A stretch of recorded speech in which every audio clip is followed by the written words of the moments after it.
Sa ngayon, halos lahat ng motorcycle brand ay mayroong pangbato na adventure scooter na below 180 hanggang 150cc. At ang pinakabagong adventure scooter nga na inilabas ngayong taon ay mula sa Euro Motors at ito nga ang Euro Falcon 180i. Ano-ano nga ba ang meron sa motor na to na wala sa ibang adventure scooter? Tara, alamin natin. Tingnan na rin natin yung kanyang forma, yung kanyang specs at mga features, yung kanyang seat height, kung pasok ba sa height natin, at syempre yung kanyang presyo ngayong taon. Tara. Sa kanyang looks ay hindi naman nagkakalayo ang forma sa ibang ADV scooter, pero kung mabusisi ka sa bawat detalye ng forma nito, ay agad mong mapapansin na meron siyang sariling karakter na wala sa iba. Kagaya ng mga sumusunod na talagang mas nagpaganda sa tindig nito. Unang-una na dito ay yung kanyang big garnish o yung parang tuka dito sa kanyang front face na talagang ADV na ADV ang datingan. Although may nakikita naman tayo nito sa ibang adventure scooter, pero ibang-iba din talaga yung atake dito sa Falcon 180i. Meron na rin siyang adjustable na windshield na pwede nating itaas at ibaba depende sa gamit at sitwasyon. May iba naman kasing ADV scooter na non-adjustable. Pero ang isang to, adjustable na rin. Kaya medyo premium ang datingan. At syempre, naka-carbon finish na rin yung kanyang camelback na upuan na dagdag sa pagiging komportable nito lalo na sa rider. At syempre, dito sa kanyang bandang unahan, makikita natin yung kanyang headlight na kakaiba din yung shape, pati ang kanyang DRL at unique din yung kanyang taillight nung napansin natin ito. Speaking of lights, ay lahat po ng ilaw ng Falcon 180 ay naka-LED na. Syempre, walang decals yung motor na to. Premium talaga yung kanyang datingan. Meron siyang Euro motor dito na napaka-minimalist. Sa bandang unahan, magkabilaan. At merong AVS naman dito sa kanyang front fender. At syempre, yung kanyang 3D emblem dito sa bandang likod ng Falcon 180i. At kung sisilipin mo dito sa pinakabandang hulihan, halos dito malapit sa tapaludo, ay mayroong ADV na emblem na nagdi-determine talaga na siya ay adventure scooter. Punta naman tayo sa kanyang specs. Ito ay may 180cc engine displacement, 4-stroke, single-cylinder, 4-valve, liquid-cooled na panlaban sa mahabang biyahe. Single overhead cam, bukod sa naka-FI na, ay naka-ESP Plus engine pa ito na bihirang-bihira sa mga gantong klaseng motorcycle na nagbibigay ng advanced engine technology, lalo na sa mga scooter para mas mapaganda ang performance, power output, durability, syempre yung kanyang fuel efficiency, kaya mas matipid palalo sa gas. Meron naman siyang maximum power na 18.5 kW at 8,500 RPM dahil nga 180cc siya. Kaya ramdam mo talaga yung power nito at may 17.2 Nm of torque at 6,500 RPM naman. Sa kanyang compression ratio na 11.7:1 at meron naman siyang 61 by 58.6 mm na bore and stroke. Sa 8.5 liters tank capacity nito ay talagang hindi ka na din talagang mayat maya magpapagas lalo na kung nagbabala kang mag long ride dahil meron siyang estimated na fuel consumption na 40 to 45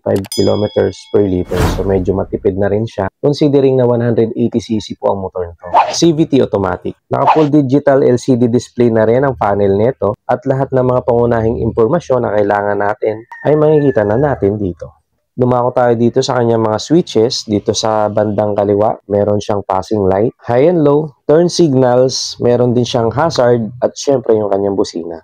Pagdating naman dito sa bandang kanan, nandyan yung auto start and stop switch, headlight switch, at syempre yung kanyang electric starter. Nung sinilip natin dito sa kanyang bandang kaliwa, ay makikita natin dito na equipped na rin siya ng USB ready na charging port. Malaking tulong ito lalo na kung gagamitin sa long ride. Pwede tayong mag-charge pagka na-low ba tayo o kaya naman kapag ginamit natin ang motor na to na pang-deliver na napaka-importante na hindi ma-lowbat ang ating mga telepono kapag delivery rider tayo. Smart key system na rin ito. Di na kailangan nating susian pa. Dito na rin pipindutin kapag bubuksan natin yung kanyang upuan at ang kanyang tangke kung magpapagas naman tayo. Kasama pa sa mga advanced features nito na naka-auto start and stop system na ito na ibig sabihin kapag huminto tayo ng 3 to 5 seconds ay kusang namamatay ang engine to save fuel lalo na sa mga stoplight.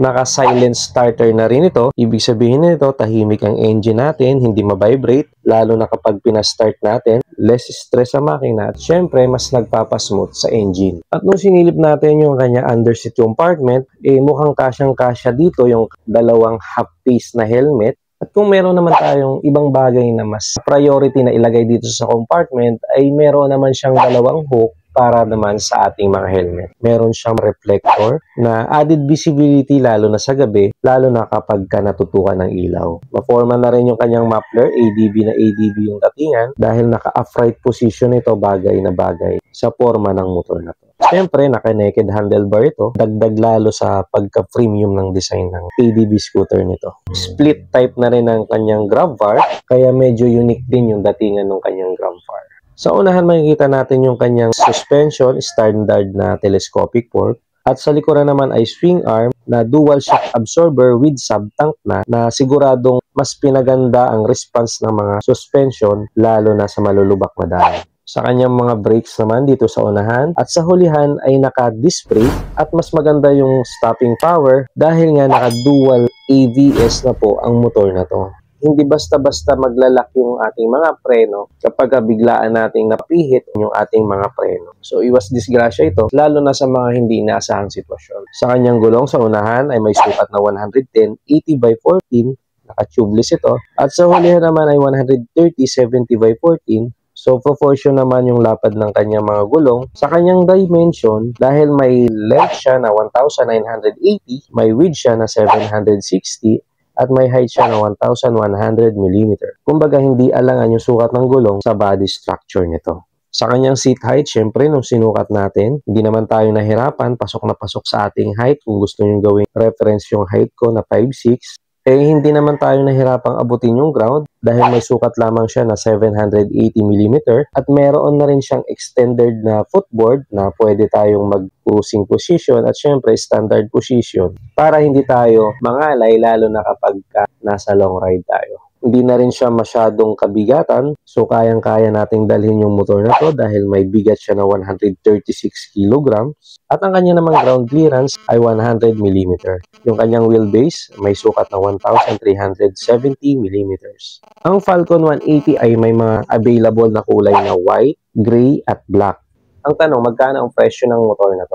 Ang presyo ng motor na ating nire-review ngayon ay 129,900 dahil nga ABS version siya. Kung gusto naman natin mag-installment, pwede tayo dito mag-down ng 10,000 at magma-monthly tayo ng 5,736 kung kukunin natin siya ng 36 months. Meron naman siyang CBS version na nagkakahalaga ng 126,900. So, pinaunlakan tayo na mag-review ng kanilang Falcon 180 dito sa Mitsukushi, malapit dito sa stoplight dito sa May Cainta, Buena Building, Felix Avenue, Barangay Santo Domingo, Cainta, Rizal. So, that's it for today's vlog. Kung umabot ka sa huling bahagi ng ating video, ay huwag ka nang mahiya mag-like, mag-subscribe para mas maging updated ka pa sa mga susunod nating video. So, that's it for today. Thanks for watching. Bye-bye.